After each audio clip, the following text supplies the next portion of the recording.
Hi friends, welcome to Pratap J tech. നമ്മളിന്ന് നോക്കുന്നത് അപ്ഡേറ്റ്സിന് ശേഷമുള്ള റെഡ്മി നോട്ട് 7 പ്രോയുടെ ക്യാമറ പെർഫോമൻസ് ആണ്. ക്യാമറ ആപ്ലിക്കേഷൻ്റെ പ്രോബ്ലംസ് ഒക്കെ സോൾവ് ആയിട്ടുണ്ടോ, അതേപോലെ ക്വാളിറ്റിയിൽ ഇമ്പ്രൂവ്മെൻറ്റ്സ് ഉണ്ടോ?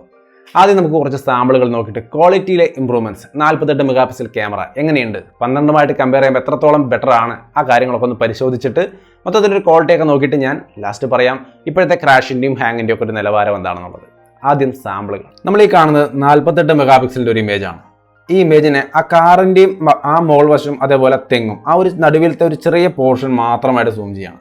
എന്നിട്ട് നമുക്ക് നോക്കാം ഇതിൽ ഏതാണ് ബെറ്റർ ക്വാളിറ്റി തരുന്നതെന്ന്. ഇപ്പം നമ്മൾ കണ്ടത് അതിൻ്റെ സൂം ചെയ്ത അവസ്ഥയാണ്. ഇനി 12 മെഗാ പിക്സലിൻ്റെ ഇമേജ് സെയിം പൊസിഷനിൽ എടുത്തിരിക്കുന്ന ഇമേജാണ്. അതിനെയും അതേപോലെ തന്നെ നമ്മൾ സൂം ചെയ്യാൻ പോവാണ്. സൂം ചെയ്തിരിക്കുകയാണ്, നമുക്ക് കാണാം. ഇനി ഇത് രണ്ടും സൈഡ് ബൈ സൈഡ് വെച്ച് കഴിഞ്ഞാൽ കുറച്ചും കൂടി ഒന്ന് സെറ്റ് ചെയ്തിട്ട് സൈഡ് ബൈ സൈഡ് വെച്ചാൽ നമുക്ക് അതിൻ്റെ ക്വാളിറ്റി കാണാം. ഓവറോൾ കളർ ക്വാളിറ്റി നമുക്ക് 12 മെഗാ പിക്സലാണ്, എന്നാൽ കൂടുതൽ ഡീറ്റെയിൽസ് നമുക്ക് 48 കിട്ടുക. ഒന്നും കൂടി സൂം ചെയ്താൽ കാര്യങ്ങൾ വ്യക്തമാവും. കണ്ടോ, 48 കുറച്ചും കൂടി ക്വാളിറ്റി അല്ലെങ്കിൽ ഡീറ്റെയിൽസ് കൂടുതലുണ്ട്, കുറച്ചും കൂടി വ്യക്തതയുണ്ട്. എന്നാൽ 12 വ്യക്തത കുറവാണ്, പക്ഷേ കളറും കാര്യങ്ങളൊക്കെ കുറച്ചും കൂടി ബെറ്റർ ആയിട്ട് നമുക്ക് 12 കാണാം. ഇത് നോർമൽ ഇമേജാണ്. ഇനി നമ്മൾ കാണുന്നത് 48 ഇമേജാണ്.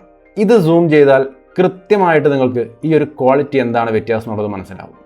ഇപ്പോൾ ഈ സ്ക്വയറിനകത്ത് കാണുന്ന ഭാഗം ശ്രദ്ധിക്കുക. ആ പൂവിനെ നമ്മൾ ഇത്രയധികം സൂം ചെയ്തു കേട്ടോ, ഇത്രയധികം സൂം ചെയ്തിട്ടാണ് നമ്മൾ ഈ ഡിഫറൻസ് കാണാൻ പറ്റുള്ളൂ. 12 മെഗാ പിക്സലിനകത്ത് കാണുന്ന ആ ഒരു സ്ക്വയർ ഏരിയ നോക്കിയാൽ ആ എഡ്ജുകൾ അത്ര ക്ലിയർ അല്ല എന്നുള്ളത് കാണാം. എന്നാൽ 48 മെഗാ പിക്സലിൻ്റെ ഇമേജിൽ നമുക്ക് ആ എഡ്ജുകൾ ക്ലിയർ ആണെന്ന് കാണാം. ഇത്രയും സൂം ചെയ്യുമ്പോഴാണ് നമുക്ക് ഈ ഒരു ഡിഫറൻസ് നോട്ടീസ് ചെയ്യാൻ പറ്റുള്ളൂ. അപ്പോൾ ഇതാണ് ഇതിൻ്റെ ഒരു പ്രത്യേകത. ഇത്രയധികം സൂം ചെയ്ത് നിങ്ങളുടെ ഫോട്ടോ നിങ്ങൾ നോക്കുന്നുവെങ്കിൽ നിങ്ങൾക്ക് തീർച്ചയായിട്ടും 48 മെഗാ പിക്സൽ യൂസ്ഫുൾ ആയിരിക്കും. അതല്ലെങ്കിൽ നോർമലി നോക്കുകയാണെങ്കിൽ രണ്ടും ഓൾമോസ്റ്റ് സെയിം ആണ്. കുറച്ച് ബെറ്റർ ക്വാളിറ്റി നമുക്ക് 12 കാണാം, 12 മെഗാ പിക്സലിൻ്റെ ഇമേജിൽ കാണാം. അപ്പോൾ നോർമലി നിങ്ങൾ ഇത്രയധികം സൂം ചെയ്ത് ഉപയോഗിക്കുന്ന ആളാണ്. ഈ ഒരു ഇമേജിനെ നമ്മൾ സൂം ചെയ്യുന്നത് ഇത്രയും അധികം ലെവലിലേക്കാണ് സൂം ചെയ്യുന്നത്. അപ്പോൾ ഇങ്ങനെയൊക്കെ സൂം ചെയ്ത് നോക്കിയൊരു ഡിഫറൻസ് കണ്ടുപിടിച്ചിട്ട് 48 ബെറ്റർ ആണെന്ന് നിങ്ങൾക്ക് തോന്നുമെങ്കിൽ നിങ്ങൾക്ക് 48 ഉപയോഗിക്കാം. പക്ഷേ ഓർക്കുക, പ്രോസസ്സിംഗ് ടൈം കൂടുതലാണ്, അതേപോലെ സൈസ് കൂടുതലാണ്. ഇരട്ടിയിലധികം സൈസ് വരും. ഇത്രയധികം സൈസൊക്കെ ഉള്ളൊരു ഇമേജ് എടുത്തിട്ട് അതിന് തക്ക ഒരു വലിയൊരു വ്യത്യാസം നമുക്കിവിടെ കാണുന്നുണ്ടോ? എൻ്റെ അഭിപ്രായത്തിൽ 12 മുമ്പോട്ട് പോകുന്നതായിരിക്കും നല്ലതെന്നാണ് തോന്നുന്നത്. അപ്പോൾ 48 ബെറ്റർ ഡീറ്റെയിൽസ് ഉണ്ട്, 12 അത്ര കണ്ട് ഡീറ്റെയിൽസ് ഇല്ല, പക്ഷേ ക്വാളിറ്റി ഉണ്ട്. ഇനി നമുക്ക് സാധാരണ ഇമേജുകളിലേക്ക് വരാം. ഒരു നോർമൽ ഇമേജാണ്. 100% സൂം ചെയ്യുമ്പോഴും ഇതിന് നല്ല ക്വാളിറ്റി ഉണ്ട്. നമുക്ക് സൂം ചെയ്ത് നോക്കാം. 100% ലെവലിലേക്ക് സൂം ചെയ്ത് പിടിച്ചു കഴിഞ്ഞാൽ എങ്ങനെ ഇരിക്കും? നല്ല ക്വാളിറ്റിയും കാര്യങ്ങളും ഡീറ്റെയിൽസും ഒക്കെയുണ്ട്. 200 സൂം ചെയ്യുമ്പോഴും നമുക്ക് അത്യാവശ്യം നല്ല ക്വാളിറ്റിയും കാര്യങ്ങളൊക്കെ ഉണ്ട്.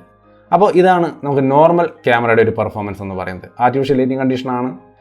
ലോ ലൈറ്റിലേക്ക് വന്നു കഴിഞ്ഞാൽ നമുക്ക് കാണാൻ കഴിയുന്നത് നൈറ്റ് മോഡിൻ്റെ പെർഫോമൻസ്. നമ്മുടെ തൃശ്ശൂരത്തെ ജൂബിലി മിഷൻ ഹോസ്പിറ്റലാണ് നമ്മളിപ്പോൾ കാണിക്കുന്നത്. ഇതിനെ നമുക്കൊന്ന് സൂം ചെയ്ത് നോക്കാം. നൈറ്റ് മോഡ് നിങ്ങൾക്ക് കാണാം, റൈറ്റ് സൈഡിലാണ്. അതിൻ്റെ ഒരു ഇത്തിരി വ്യക്തത കൂടുതൽ അതിനകത്തുണ്ട്. അപ്പോൾ ഈ നൈറ്റ് മോഡിനെ നമുക്കൊന്ന് സൂം ചെയ്ത് നോക്കാം എത്രത്തോളം ക്വാളിറ്റി കൂടുതലുണ്ടെന്ന്.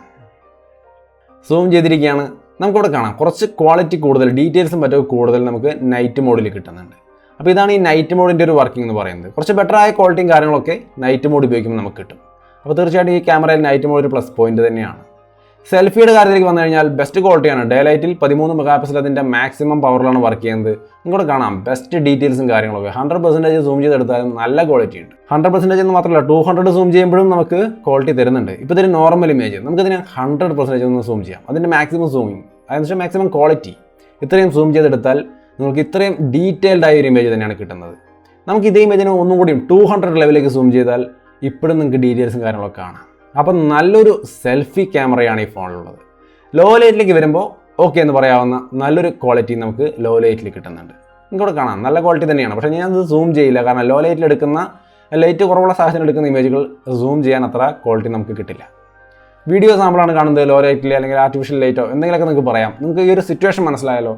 നമുക്ക് സാധാരണ ഒരു നൈറ്റ് സമയത്ത് ഒരു റോഡ് സൈഡിൽ നിന്ന് എടുക്കുന്ന ഒരു വീഡിയോ ഈ ഒരു ക്വാളിറ്റി ആയിരിക്കും നമുക്ക് കിട്ടുക. അപ്പോൾ ഈ ലോ ലൈറ്റ് സിറ്റുവേഷനിലെ വീഡിയോ ക്വാളിറ്റിയാണ് ഈ കാണുന്നത്. ഒന്ന് കണ്ടു നോക്കുക, മനസ്സിലാക്കുക.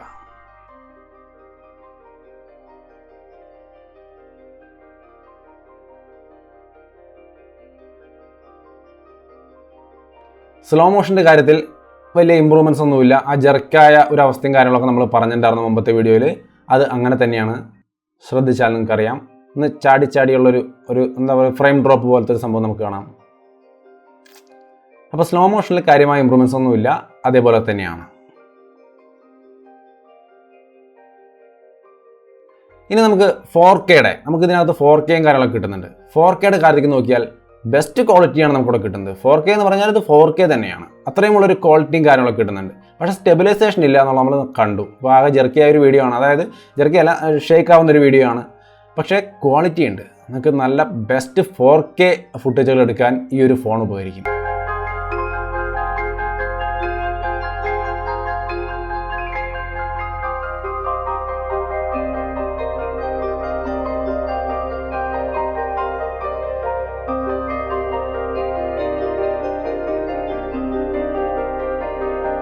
ഇനി നമുക്കിതിൻ്റെ ഹീറ്റ് ആയാൽ ഇതിപ്പോൾ നോർമലായിട്ട് ഹീറ്റ് ആവാത്തൊരവസ്ഥയാണ്. ഇവിടെ നമുക്ക് ഹീറ്റ് ആവാത്തൊരവസ്ഥ എന്നാൽ കുറച്ച് ഹീറ്റൊക്കെ ആയിട്ടുള്ളൂ. ഈ ഒരു അവസ്ഥ നോർമൽ ക്യാമറയുടെ ഒരു ഹീറ്റിങ് കാര്യങ്ങളൊക്കെ ഉള്ളൂ.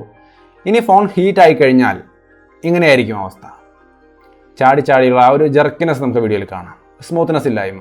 ഇത് അപ്ഡേറ്റിന് ശേഷവും മാറിയിട്ടൊന്നുമില്ല, ഇങ്ങനെയൊക്കെ തന്നെയുണ്ട്. അപ്പോൾ ഇതൊക്കെ ഭാവിയിൽ അപ്ഡേറ്റ്സിൽ ഫിക്സ് ആവുമെന്ന് വിചാരിക്കാം. അപ്പോൾ അത്ര സ്മൂത്ത് അല്ലാത്തൊരു വീഡിയോ ആണ് നിങ്ങളുടെ കാണുന്നത്. ഫോൺ സ്വല്പം ഒന്ന് ഹീറ്റ് ആയാൽ പിന്നെ ഇങ്ങനത്തെ വീഡിയോസ് ആയിരിക്കും നിങ്ങൾക്ക് കിട്ടുക. ഇത് 4K. ഈ ഹീറ്റ് ആയി കഴിഞ്ഞാൽ 4K എടുത്താലും ഇതേ അവസ്ഥ തന്നെയാണ്. ഇത് ഫിക്സ് ആവുമെന്ന് ചോദിച്ചാൽ അപ്ഡേറ്റിലൂടെ ഒരു പക്ഷേ ഫിക്സ് ആയേക്കാം. നമുക്കറിയില്ല അതെങ്ങനെയായിരിക്കും എൻ്റെ അവസ്ഥ എന്നുള്ളത്. അപ്പോൾ നമ്മൾ ഈ സാമ്പിളുകളൊക്കെ കണ്ടു കഴിഞ്ഞിട്ട് എന്താ തോന്നിയത്? എന്നെ സംബന്ധിച്ച് നല്ല ഇമ്പ്രൂവ്മെൻ്റ് ആയിട്ട് നല്ല ക്വാളിറ്റി ഒക്കെ ഉണ്ട്. അപ്പോൾ നല്ല ക്വാളിറ്റിയുള്ളൊരു ക്യാമറ സെറ്റപ്പ് ആണ്. വീഡിയോയുടെ കാര്യത്തിൽ ഫോൺ ഹീറ്റ് ആയി കഴിയുമ്പോൾ ആ ജെർക്ക് ഒഴിവാക്കിയാൽ ബാക്കിയെല്ലാം കൊണ്ടും നല്ല ക്വാളിറ്റിയാണ് ഈ ക്യാമറ. അപ്പോൾ ക്യാമറ സെറ്റപ്പിൻ്റെ കാര്യത്തിൽ ഷാമി പറഞ്ഞ പോലെ തന്നെ നല്ലൊരു ക്യാമറ ഫോണായിട്ട് തന്നെയാണ് ഈ ഫോൺ വന്നിരിക്കുന്നത്. അതിൽ ഡൗട്ടൊന്നുമില്ല. 48 മെഗാ പിക്സൽ അതിൻ്റെതായ ക്വാളിറ്റി ഉണ്ട്. സൈസും പ്രോസസ്സിംഗ് ടൈം ഇത്തിരി കൂടുതലാണ്. സൈസ് അതേപോലെ ഇരട്ടിയിലധികം കൂടുതലാണ്. അങ്ങനെയാണെങ്കിലും അതിൻ്റെതായ ഡീറ്റെയിൽസും കാര്യങ്ങളും കൂടുതലുണ്ട്. അത് അത്രയും സൂം ചെയ്ത് ഉപയോഗിക്കണം എന്ന് ആവശ്യമുള്ളവർക്ക് മാത്രമായിരിക്കും അതിൻ്റെ ഒരു ആവശ്യം വരിക. അല്ലാത്തവർക്ക് 12 മെഗാ പിക്സൽ മതിയാവും. അതാണ് എൻ്റെ ഫ്രാങ്കായ ഒരു ഒപ്പീനിയനാണ്. ഇനി ഒരു പ്രധാനപ്പെട്ട കാര്യം, അതായത് നമ്മുടെ ഓരോ വീഡിയോയ്ക്ക് താഴെയും ചോദിച്ചുകൊണ്ടിരിക്കുന്ന ഒരു കാര്യം, ഇൻസ്റ്റാഗ്രാമിലായാലും ഓരോ കമൻറ്റിലും വരുന്നൊരു ചോദ്യം ഇത് തന്നെയാണ്: ഹാങ് ആവലും ക്രാഷ് ആവലും മാറിയോ? കംപ്ലീറ്റ് ആയിട്ട് മാറിയിട്ടില്ല. അതായത് മുൻപുണ്ടായിരുന്നത് ഓരോ തവണ ക്യാമറ ആപ്ലിക്കേഷൻ ഉപയോഗിക്കുമ്പോഴും അത് തുടരെ ക്രാഷ് ആയിക്കൊണ്ടിരുന്നു. പക്ഷേ ഇപ്പോൾ കാര്യങ്ങൾ ഇമ്പ്രൂവ് ആയിട്ടുണ്ട്. ആ ഒരു അപ്ഡേറ്റ് വന്നതിന് ശേഷം ഒരു 4 ദിവസത്തിൽ 2 പ്രാവശ്യം ക്രാഷ് ആയിട്ടുള്ളൂ. അപ്പോൾ ഇമ്പ്രൂവ്മെൻ്റ് ഉണ്ട്, പക്ഷേ ക്രാഷ് ആവൽ കംപ്ലീറ്റ് ആയിട്ട് മാറിയിട്ടില്ല. ഇപ്പോഴും ക്രാഷ് ആവുന്നുണ്ട് ഇടയ്ക്കിലും തിരക്കിലും. അപ്പോൾ അങ്ങനെയാണ് അതിൻ്റെ ഒരു ക്രാഷിങ്ങിൻ്റെ നിലവാരം. ഹീറ്റ് ആവുന്ന കാര്യം, ക്യാമറ ഉപയോഗിക്കുമ്പോൾ ഹീറ്റ് ആവുന്നുണ്ട്. ഡേ ലൈറ്റിൽ സൺലൈറ്റിലൊക്കെ ഉപയോഗിച്ചാൽ ഈ ഒരു ഗംഭീരമായ വിധം ഹീറ്റ് ആവുന്നുണ്ട്. അതായത് നിങ്ങൾക്ക് ഇവിടെ ഞാനൊരു എക്സാമ്പിൾ കാണിച്ചു തരാം. ഈ ഫോണും കൊണ്ട് ഞാൻ പുറത്തേക്ക് ഷൂട്ടിങ്ങിന് ഇറങ്ങുമ്പോൾ, ജസ്റ്റ് ഒരു 10 മിനിറ്റ് ഷൂട്ടിങ്ങിന് വേണ്ടിയിട്ട് ഇറങ്ങുമ്പോൾ കുറച്ച് സാമ്പിൾ എടുക്കാൻ വേണ്ടി ഇറങ്ങിയതാണ്. അപ്പോൾ ഞാൻ ബാറ്ററി ടെമ്പറേച്ചർ ഒന്ന് ഇവിടെ നോട്ട് ചെയ്തിട്ടുണ്ട്, നിങ്ങൾക്കൊന്ന് കാണാം. 10:29 ഞാൻ ഇവിടെ നിന്ന് ഇറങ്ങുന്നത്. 37 ഡിഗ്രിയാണ് ബാറ്ററി ടെമ്പറേച്ചർ. 10:42 ഞാൻ തിരിച്ചു വരുന്നത്. 49 ഡിഗ്രിയാണ് ബാറ്ററി ടെമ്പറേച്ചർ. ഗംഭീരമായ വിധം കൂടുതൽ തന്നെയാണ്. പക്ഷേ പുറത്ത് സൺലൈറ്റ് ആണ്, ഗ്ലാസ് ഡിസൈനാണ് ഫോണിന്. ക്യാമറ ആപ്ലിക്കേഷൻ ഉപയോഗിക്കുമ്പോൾ പൊതുവേ ഹീറ്റിംഗ് കൂടാനുള്ള ചാൻസ് ഉണ്ട്. അതിപ്പോൾ ഏത് ഫോണായാലും, ഈവൻ സാംസങ് ആയാലും ആപ്പിൾ ആയാലും എല്ലാവർക്കും ഇത് ബാധകമാണ്. ക്യാമറ ആപ്ലിക്കേഷൻ ഉപയോഗിക്കുമ്പോൾ കുറച്ച് ഹീറ്റ് ആവും. പക്ഷേ ഈ ഫോൺ കുറച്ച് അധികം ഹീറ്റ് ആവുന്നു. കാരണം ബാറ്ററി ടെമ്പറേച്ചർ 49 ഡിഗ്രിയാണ് കാണിക്കുന്നത്. സൺലൈറ്റ് ഒക്കെ തട്ടുന്നതുകൊണ്ടോ ഈ ഗ്ലാസ് ഹീറ്റ് ആവുന്നതുകൊണ്ട് എന്ത് കാരണം വേണമെങ്കിലും പറഞ്ഞോളൂ. പക്ഷേ കാരണം എന്തായാലും ഈ ഒരു അവസ്ഥയാണ് കാണുന്നത്. ഞാനതിൻ്റെ ഉദാഹരണ സഹിതമാണ് കാണിക്കുന്നത്. അപ്പോൾ ഇങ്ങനെയാണ് ഇതിൻ്റെ ഹീറ്റിങ്ങിൻ്റെ നിലവാരം. പിന്നെ ഒരു കാര്യം കൂടി, അപ്പോൾ നമ്മുടെ മെയിൻ വിഷയം നമ്മൾ പറഞ്ഞു, ക്രാഷ് ആവലും ഹാവലൊന്നും മാറിയിട്ടില്ല, ഇപ്പോഴും ഉണ്ട്. പിന്നെ സുഹൃത്തുക്കളെ ഒരു കാര്യം കൂടി ഫ്രാങ്കായിട്ട് പറയാണ്, നമ്മൾ ഈ ഒരു വീഡിയോ ഷവമി ഫാൻസൊക്കെ കണ്ടു കഴിയുമ്പോൾ ചിലപ്പോൾ ചീത്ത വിളിക്കും. ഞങ്ങളുടെ ഈ ഷവമിയൊക്കെ ഒരു ഫോൺ ഇറക്കി കഴിഞ്ഞാൽ അപ്ഡേറ്റിലൂടെ അത് ഫിക്സ് ചെയ്യാറുണ്ട് എന്ന് പറഞ്ഞുകൊണ്ട്. ശരിയാണ്, എനിക്കറിയാം അപ്ഡേറ്റിലൂടെ ഷവമി ഇതൊക്കെ ഫിക്സ് ചെയ്യാം. ഷവമി മാത്രമല്ല, എല്ലാ ബ്രാൻഡുകളും പ്രോബ്ലംസൊക്കെ അപ്ഡേറ്റിലൂടെ തന്നെയാണ് ഫിക്സ് ചെയ്യുക. അപ്പോൾ പക്ഷേ അവർക്ക് വേണ്ടിയിട്ടുള്ള ഒരു വീഡിയോ അല്ല ഇത്. പ്രധാനമായിട്ടും നമ്മുടെ ഈ ഒരു ഫോൺ വാങ്ങിക്കാൻ വേണ്ടി പോകുന്ന ചില സുഹൃത്തുക്കൾ കമൻറ്റ് ചെയ്തിട്ടുണ്ട്, ഞാൻ ഒരുപാട് നാളായിട്ട് പൈസ കൂട്ടി വെച്ചിട്ട് ഇപ്പോൾ ഒരു ഫോൺ വാങ്ങിക്കാൻ പോകണം, നോട്ട് 7 പ്രോയുടെ പ്രശ്നം എത്രയധികം കേൾക്കുന്നുണ്ട്, എടുക്കട്ടെ, എടുത്ത പ്രശ്നമാവോ? ഇപ്പോഴേക്ക് ഈ പ്രശ്നങ്ങളൊക്കെ ഉണ്ട്, ഈ എപ്പോൾ ഫിക്സ് ആവുമെന്ന് എനിക്കറിയില്ല. കാരണം ഞാൻ ഷവമിയോട് ട്വീറ്റ് ചെയ്ത് ചോദിക്കുമ്പോൾ നിങ്ങൾ ഫീഡ്ബാക്കിലൂടെ മറുപടി പറയുമെന്നാണ്. ഫീഡ്ബാക്കിലൂടെ മറുപടി പറയും, പക്ഷേ അത് ഡെവലപ്പേഴ്സിനാണ് പോകുന്നത്. അവർ റിപ്ലൈ തരില്ല. എപ്പോൾ ഫിക്സ് ആവുമെന്നോ എന്താണെന്നോ ഒരു കാര്യങ്ങളും അവർ പറയുന്നില്ല. അപ്പോൾ ഇതാണ് ഇതിൻ്റെ അവസ്ഥ. എപ്പോൾ ഇതൊക്കെ തീരുമെന്നുള്ളതിന് യാതൊരു ഗ്യാരണ്ടിയില്ല. നിങ്ങൾക്ക് ധൈര്യം ഉണ്ടെങ്കിൽ, ഈ മുൻപത്തെ ഹിസ്റ്ററിയൊക്കെ നോക്കിയിട്ട് ഷവമി വിശ്വാസമാണ്, ഇവർ ഈ പ്രശ്നങ്ങൾ ഫിക്സ് ചെയ്യുന്ന ഉറപ്പുണ്ടെങ്കിൽ ധൈര്യമായിട്ട് നിങ്ങൾക്ക് വാങ്ങിക്കാം. കാരണം 10,000 രൂപയ്ക്ക് താഴെ ഏറ്റവും നല്ല പ്രോസസ്സറും ഏറ്റവും നല്ല ഗൊറില്ല ഗ്ലാസ് 5ൻ്റെ പ്രൊട്ടക്ഷൻ ഫ്രണ്ടിലും ബാക്കിലും, അതേപോലെ തന്നെ ഏറ്റവും നല്ല ക്യാമറ സെറ്റപ്പുമായിട്ട് വന്നിരിക്കുന്ന ഒരു ഫോണാണ്.